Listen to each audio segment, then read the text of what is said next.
Alors aujourd'hui, Jimmy, vous nous parlez des marrons et des châtaignes. Alors c'est pas une chronique forestière, rassurez-vous, mais c'est parce que l'ANSES, l'agence de sécurité sanitaire, notamment de l'environnement, vient de faire une alerte aujourd'hui, ce matin, sur les risques d'intoxication quand on confond les deux. Ça arrive en fait. Exactement, et cet institut de veille a constaté que dans les centres antipoison, entre 2012 et 2018, la confusion entre les marrons et les châtaignes atteignait 11%. Ah oui, c'est énorme. Et donc ça se classait au second rang des intoxications liées aux plantes. Et donc c'est à prendre avec précaution parce que là c'est la saison, à l'automne, on veut ramasser soit des marrons, soit des châtaignes. Donc il y a quelques règles qu'il faut respecter. Ah oui, c'est très bon les châtaignes, mais c'est quoi le risque justement si on avale du coup un marron ou une bonne poignée de marrons grillés à la place de châtaignes? C'est vrai que couramment on parle de marron glacé ou de crème, la purée de marron, et en fait c'est des variétés de châtaignes qui sont cultivées pour leur consommation. C'est ça qui alimente la confusion. Et donc la confusion elle est là. Et le risque il est essentiellement digestif. Donc l'équivalent d'une intoxication alimentaire avec des douleurs abdominales, des nausées, des vomissements,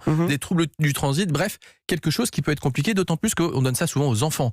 Donc prudence à ce moment-là. Il y a quelques règles à respecter. Là, il y a tous les risques effectivement de désintoxication alimentaire. Et du coup, c'est quoi les conseils pour les gens qui seraient amenés à aller en ramasser en forêt ou je ne sais quoi? Comment on les reconnaît? Parce que ça se ressemble vachement visuellement quand même. Exactement. Alors, il faut observer leur forme et celle de la capsule qui les enferme.